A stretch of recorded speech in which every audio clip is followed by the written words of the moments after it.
The summer so far was drawing to a close, and the drops of silence lay over the large, square houses of Private Drive. Cars that were usually gleaming stood dusty in the drives, and lawns that were once emerald green lay parish and yellow.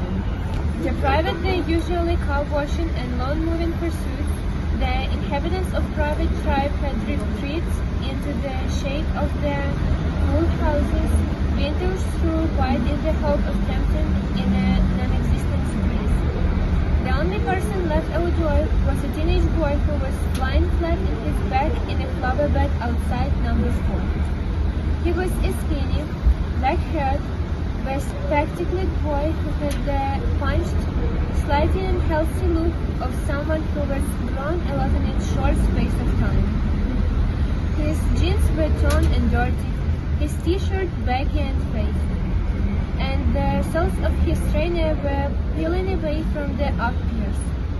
Harry Potter's appearance didn't endear him to the neighbors, who were the sort of people who thought sufferers ought to be punishable by law. But as he had hidden himself behind a large hydrangea bush, this evening he was quite invisible to possible. In fact, the only way he would be spotted was if his Uncle Vernon or Aunt Petunia stuck their heads out of the living room window and looked straight down into the flower bed below. On the whole, Harry thought he was being congratulated on his idea of hiding here. He was not perhaps very comfortable lying on the hot earth, but on the other hand, nobody was glaring at him, grinding their teeth so loudly that he could not hear the news, or shooting nasty questions at him, as had happened every time he had tried sitting down in the living room and watching television with his aunt or uncle. Almost as this throat had floated through the open windows, Vernon Dursley, Harry's uncle, suddenly spoke. Glad to see the boy stopped trying to butt in. Where is he anyway? I don't know, said Aunt Petunia concernedly. Not in the house. Uncle Vernon growled. Watching the news, he said excitedly. I would like to know what he really up to, as if a normal boy cares what's on the news. Dudley hasn't got a clue what's going on about. He knows who the Prime Minister is. Anyway, it's not us. If there'd be anything about his lot on our news. Vernon, shh, said Aunt Petunia. Oh, yeah, sorry, dear. The Dursleys fell asleep. Harry listened to a jingle about fruit and bran breakfast cereal while he watched Miss Fig, a Betty-Cat-loving old lady, noddly Westernian walk, amble slowly past. He was frowning and muttering to herself. Harry was very pleased that he was considered begin the bush. Miss Fig had restfully taken to asking him around for a tea whenever she met him in the street. He had rounded the corner and vanished from view before under Vernon's voice floated out in the window again. "Do dance out for tea at the Polk said Aunt Petunia fondly. He's got so many little friends. He's so popular. Harry respected a spot with difficulty. The Dursleys really were astonishingly stupid about their song.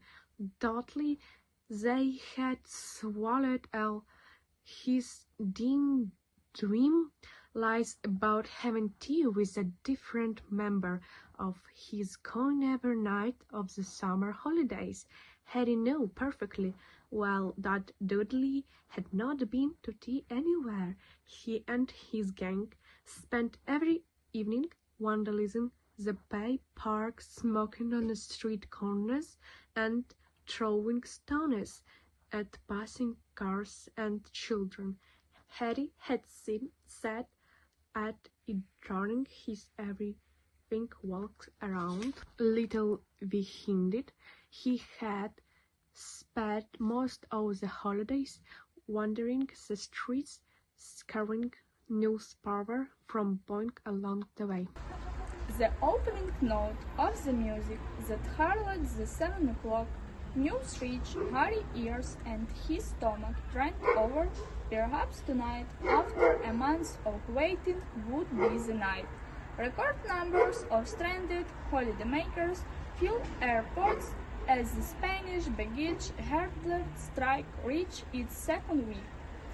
Give them a lifelong siesta would snarled Uncle Vernon over the end of the newsreader's sentence, but no matter, outside in the flower bed, Harry's stomach seemed to unclench.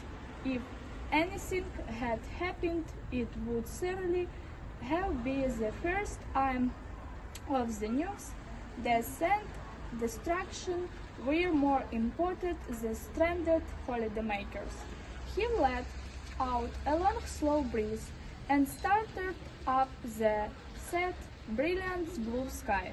Every day this summer had been the same: the tension, the expectation, the temporary relief, and the mounting tension again, and always growing more insistent all the time the question of why nothing happened yet.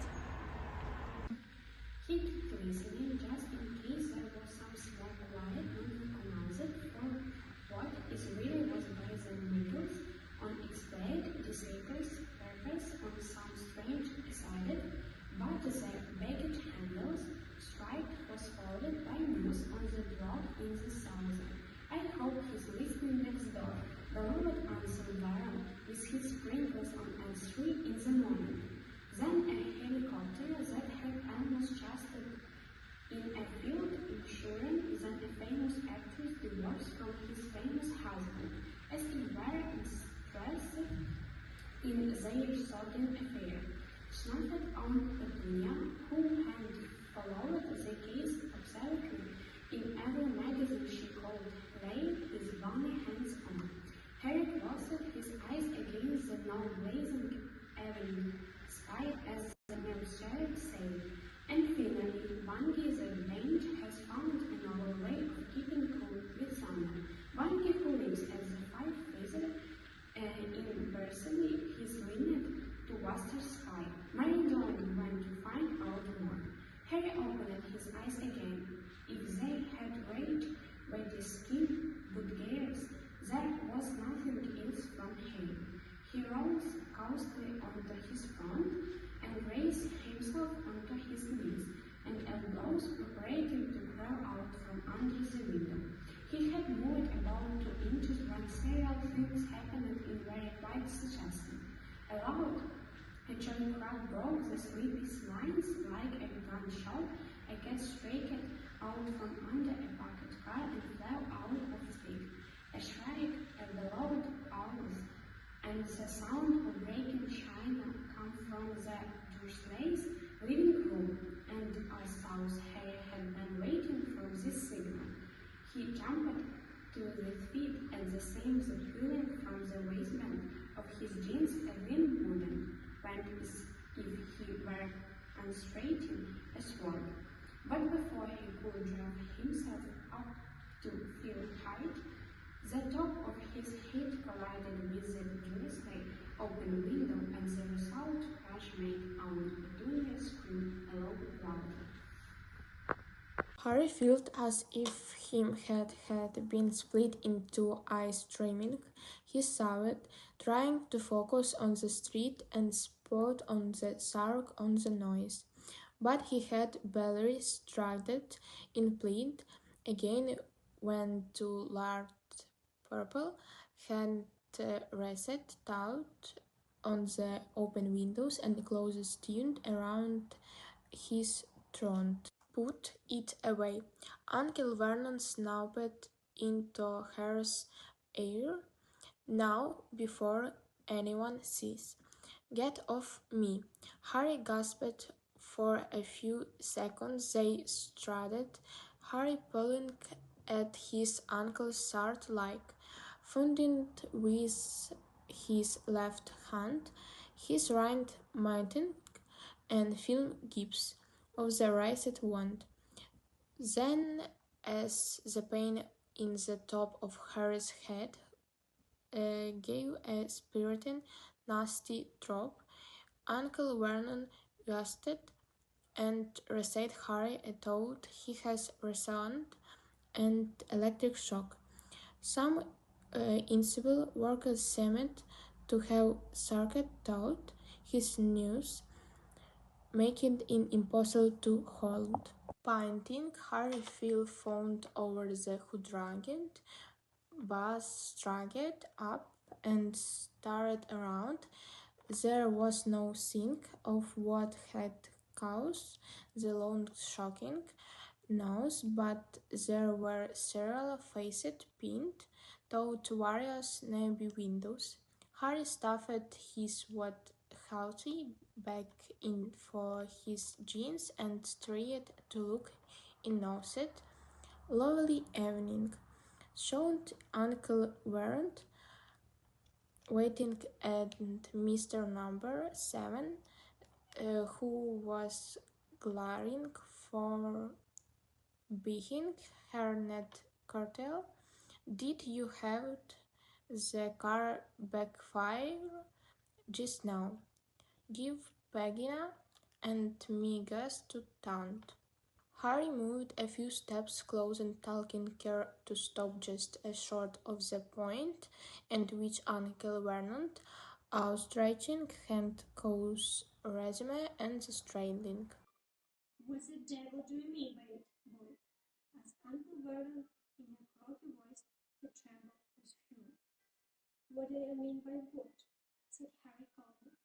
He kept looking left and right up the street, still hoping to see the person who had made the croaky noise, making a rocket like a starting pistol right outside out. I didn't make that noise, said Harry firmly.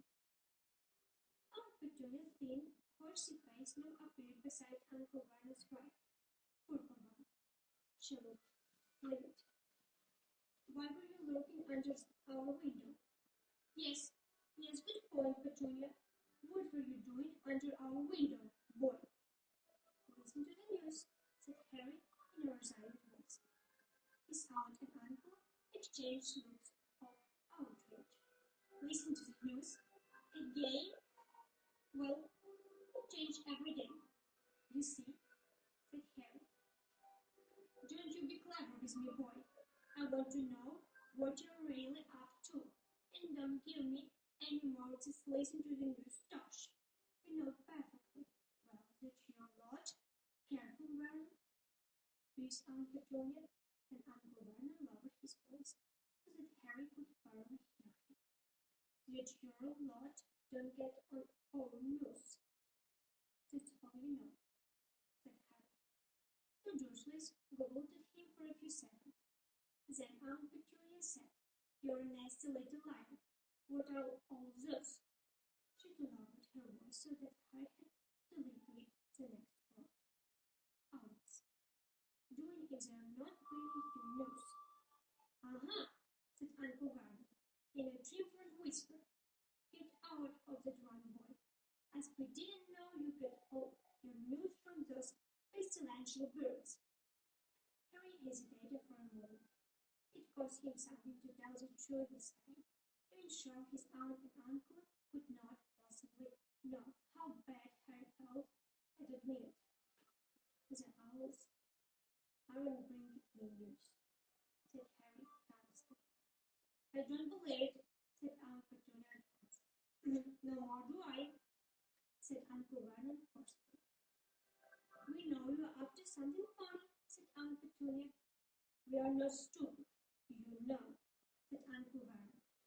Well, that's news to me, said Harry, and his temper rising, and before the Dursleys could call him back, he had wheeled about closer from town, stepped over the long garden wall, and was treated up the street. He was in trouble now, and he knew it. He would have to face his aunt and uncle later and pay the price for his rudeness, but he did not care very much just at the moment. He had much more pressing matters on his mind. Harry was sure that the cracking noise had been made by someone appearing or disappearing. It was exactly the sound Dudley the house elf made when he vanished into thin air. Was it possible that Dobby was here in private drive? Could Dobby be following him right at this very moment?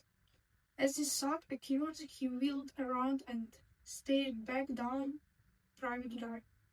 But it appeared to be completely deserted again, and Harry was sure that Dobby did not know how to become invisible. He walked on, hardly aware of the route he was taking, for he had pounded this street so often lately that his feet carried him to his favorite house automatically. Every few steps he glanced back over his shoulder. Something magical had been near him as he lay among Aunt Petunia's dying begonias. He was sure of it. Why hadn't they spoken to him? Why hadn't they made contact? Why were they hiding now? And then, as his feeling of frustration peaked, he suddenly linked away. Perhaps it hadn't been a magical sound after all. Perhaps he was so desperate for the tiniest sign of contact from the world to which he belonged that he was simply overacting to perfectly ordinary noises. Could he be sure it hadn't been the sound of something breaking inside a neighbor house? Harry felt a dull sinking sensation in his stomach, and before he knew it, the feeling of hopelessness that had plagued him all summer rolled over him once again. And what were Ron and Hermione busy with?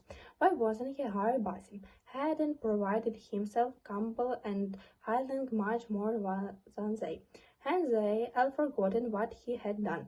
Hadn't in B.B., who had entered the graveyard and watched Cedric being murdered, and been tied to that tombstone and nearly killed?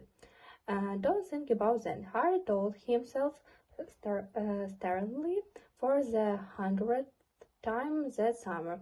It was had enough that he kept revision and graveyard in his nightmares without Rowling on it in his waking moments too. He turned a corner into Magnolia Crescent. Halfway along he passed the narrow alleyway down the side of a garage where he had first clapped eyes on his good father. Sirius at least seemed to understand how Harry was feeling. Admitted his letters were just as empty of proper news as Ron and Hermione, but at least they contained words of contention and consolation instead of tongue-lasting hits. I know this must be frightening for you. Keep your nose clean and everything will be okay. Be careful and don't do anything rash. Well thought, Harry, as he crossed Magnolia Crescent, turning into Magnolia Road, and headed toward the darkening play park. He had, by and large, done as Sirius advised. He had at least resisted the temptation to tee his trunk, to see broomstick and set off the borough by himself. In fact, Harry thought his behavior had been very good, considering how frustrated and angry he felt at being stuck in private drive. His long reduced in hiding in flower beds in the hope of hearing something that might point to what Lord Voldemort was doing. Nevertheless, it was quite galling to the thought not to be rushed by a man who had served 12 years in a wizard prison, Azkaban, scared attempted to counter the murder he had been convicted for in the first place, and gone on the run with a stone heap of brick. He did not know how long he had sat on the swing before the sound of voice interrupted his musing, and he looked up. The street lamps from the surrounding rows were casting a misty glow strong enough to silhouette a group of people making their way across the park. One of them was singing a loud cruise song. The others were lauding. A soft tinkling noise came from several expensive racing bikes that they were whirling along. Harry knew who those people were. The figure in the front was unmistakably his cousin, Dudley Dursley, wending his way home, accompanied by a faithful gang. Dudley was as west as ever, but a year hard dating and the discovery of the new talent had wrought a change in his psyche, as Uncle Vernon delightfully told anyone who would listen. Dudley had recently become the junior heaviest interest school boxing champion of the Southeast, the noble sport. As Uncle Vernon called it, it had made Dudley even more formidable than he had seemed to Harry. In the primary school days, when he had served as Dudley's first punching bag, Harry was not remotely afraid of his cousin anymore. But he still didn't think that Dudley learning to punch harder and more accurately has cause for celebration. Neighborhood children all around were terrified of him, even more terrified than they were of that Potter boy, who they had been warned was a hardened hooligan who attended city boosters' secure theater for interruptly criminal boys. Harry watched the dark figure crossing the grass and wondered whom they had been beating up tonight. Look around, Harry found himself thinking as he watched them. Come on, look around. I'm sitting here all alone. Come and have a go. If Dudley's friends saw him sitting here, they would be sure to make a bully for him. And what would Dudley do then? He wouldn't want to lose faith in the front of the gang, but he would be terrified of provoking Harry. It will be really fun to watch Dudley's dilemma, to taunt him, watch him, with him powerless to respond. And if any of the others tried beating Harry, Harry was ready. He had his gang, let them try. He would love to vent some of the frustration of the boys who had once made his. They did not turn around. They did not see him. They were almost at the Ricklins. Harry mustered the impulse to call after them. Psyching the fight was not a smart move. He must not use magic. He would be risking explosion again. Dudley's gang's voice dead. They were out of sight, heading along Magnolia Road. Here you go. Serious, Harry, what Dudley? Nothing rash. Keep my nose clean. Exactly the opposite of what you have done. He got to his feet and straight. Aunt Petunia and Uncle Vernon met to feel what, whenever Dudley turned up, was the right time to be home, and any time after that so much too late. Uncle Vernon had threatened to lock Harry in the shed if he come home after Dudley again, so, sighting a yawn, still scrolling, Harry set off towards the park gate. Magnolia Road, like private drive, was full of large side houses with perfectly manicured lawns, all owned by large, scrawly owners who drove very clean cars similar to Uncle Vernon's. Harry perfectly little beaten by night when he counted windows made patches of Julia Brink colors in the darkness, and he ran to no dangers of hearing separate matters about his happiness when he passed the householders. He walked quickly, so that halfway magical road Dudley's can come into view again. There was saying their fables and the until to magical cracks. Harry stopped in the shadow of a likely tree and prayed. Squealed like a pig, didn't he? Malcolm was sent to Guffins from the other. Nice red book, Big D, St. Piers. Sometimes tomorrow, St. Dudley. Round at my place, my parents are out, St. Gordon. See you then, St. Dudley. Bye, Doc. See you, Big D.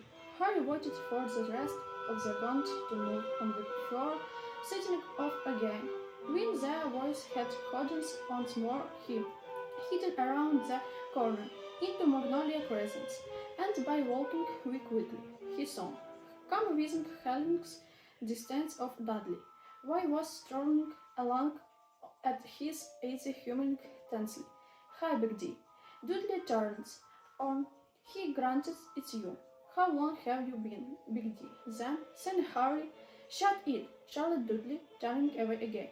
Cool name, at Harry, curling and falling into steep beside his cousin. Bit you'll always be equally didn't to me. I said shut it, said Dudley was ham-like, and hands curling into first. Don't the boys know that's one your mom call you? Shut your face. You don't tell me to shut her face. One about Pumpkin and Dindley didn't. Can I use them then? Otis said nothing. The effort of keeping himself from hitting Harry seemed to be demanding all his self-control. So who've you been beating up tonight? Harry asked, his grin fading. Another 10. You wrote. You know you did Mark Evans 2 nights ago underscore. You was asking for it? Snarled Dudley. Oh yeah? You cheeked me. Yeah? Did he say you look like a pig that's been taught to walk on its hind legs? 'Cause that's not cheek, dude. That's true. A muscle was twitching in Dudley's jaw. It gave Harry enormous satisfaction to know how furious he was making Dudley. He felt as though he was siphoning off his own frustration into his cousin, the only outlet he had. They turned right down the narrow alleyway where Harry had first seen Sirius, and which formed a shortcut between Magnolia Crescent and Wisteria Walk. It was empty and much darker than the streets it winked because there were no street lamps. Their footsteps were muffled between garage walls on one side and a high fence on the other. Think you're a big man, Karen, that thing, don't you? Dudley said after a few seconds. What thing? That thing you're hiding. Harry grinned again. Not as stupid as you look, are you, Dad?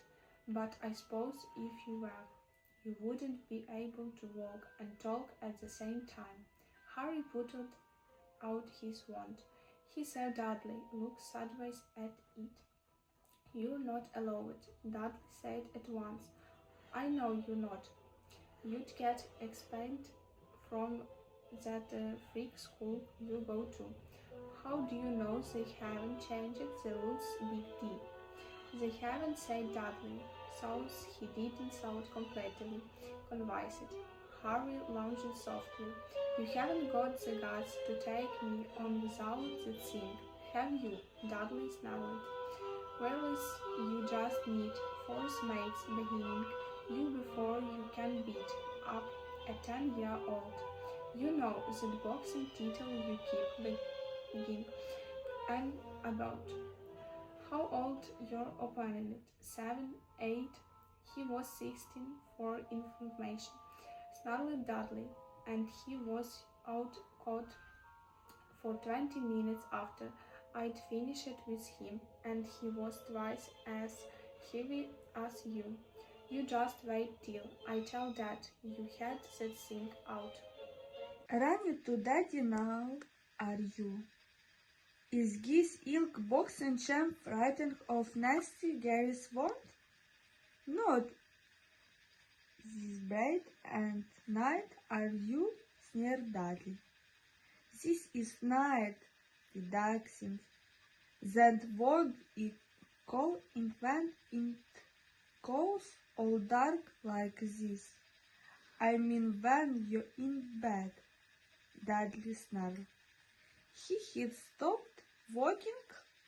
Harry stopped to staring at his skies. From the lift he could see off Dudley's large face. He was wearing a strangely triumphant look. What do you mean I'm not brain in bed? Said Harry, completely nonplussed. What, am I supposed to be afraid of pillows or something? I heard you last night, said Dudley breathlessly, talking in your sleep, moaning. What do you mean? Harry said again, but there was a cloud logic sensation in his stomach. He had resisted the bravery last night in his dreams. Dudley gave a harsh bark of laughter, then adopted a high-pitched, whimpering voice. Don't kill Cedric, don't kill Cedric. Who's Cedric, your boyfriend? Aye, you're lying, said Harry automatically, but his mouth had gone dry. He knew Dudley wasn't lying. How else would he know about Cedric? Dad, help me, Dad, he's going to kill me, Dad. Shut up, said Harry quietly. Shut up, Dudley, I'm warning you. Come and help me, Dad. Mom, come and help me. He's killed Cedric. Dad, help me. He's going to. Don't you point the things at me. Dudley backed into the alley wall. Harry was pointing the wand at Derency and Dudley heard. Harry could feel 14 years' hatred at Dudley pounding in his veins. What wouldn't he give to strike now? 2 jigs, Dudley so thoroughly, he'd have to crawl home like insect. Struck dumb, sprouting fillers. Don't ever talk about that again. Harry's nervous. Do you understand me? Point the thing somewhere else. I say, do you understand me? Point in somewhere else. Do you understand me? Get the things away from. Dudley gave an odd, shuddering gasp at a thought he had been dazzled in icy water. Something had happened tonight. The star-steaming indigo sky was totally pitch black and blackness. The stars, the moon, the misty street lamps at airs, and the alley was wasted. The distant jumble of cars, the whisper of trees had done. The bumpy evening was distinctly, piercingly, brightly cold. They were surrounded by total, impenetrable, silent darkness. A throat some giant hand had dropped a trick, icy mantle over the inner alleyway, blinding them. For a split second Harry thought he had done magic without meaning to, despite the fact that he'd been resisting as hard as the cold. Then his reason caught up with his senses. He didn't have the power to turn off the stars. He turned his head with a way at that, trying to see something, but the darkness pressed off his eyes like a vegetal veil. Dudley's terrified voice broke Harry's ear. What are you doing? Stop it. I'm not doing anything. Just shut up and don't move. I can't see. I don't build. I said shut up. Harry stood stock still, turning his sightless eyes left and right. The cold was so intense that he was shivered all over. Goosebumps drooped up his arms, and the hairs of the black in his neck were standing up. He opened his eyes of the fullest exam, starting blankly around, and seeing. It was impossible. They couldn't be here, not in Green Engine. He straight here ears. He would hear them before he saw them at I'd tell that Dudley import. Where are you? What are you that you she? Will you shut up? Harry hissed. I'm trying to listen. But he fell silent. He had heard just the thing he had been dreading. There was something in the welling apart from them was something that was drawing along to house.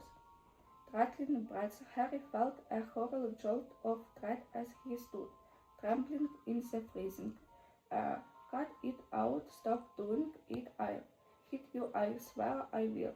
Dudley shut Uchwam, a fist made contact with the side of Harry's head, lifting Harry off his feet. Small white light spot in front of Harry's eyes. For the second time in the hour inflated as though he had been lifted into. Next moment he had landed hard on the ground and his yawn had flown out of his hand. You moron, Dudley! Harry yelled, his eyes watering with pain as he scrambled to his hands and knees, now feeling around frantically in the blackness. He heard Dudley blundering away, hiding the alley fence, stumbling. Dudley, come back! You're running right at it. There was a horrible squalling yell, and Dudley's footsteps stopped. At the same moment, Harry felt a creeping chill behind him. Could mean only one thing. There was more than one. Dudley, keep your mouth shut. Whatever you do, keep your mouth shut. Went. Harry muttered frantically, his hands flying over the ground like spiders.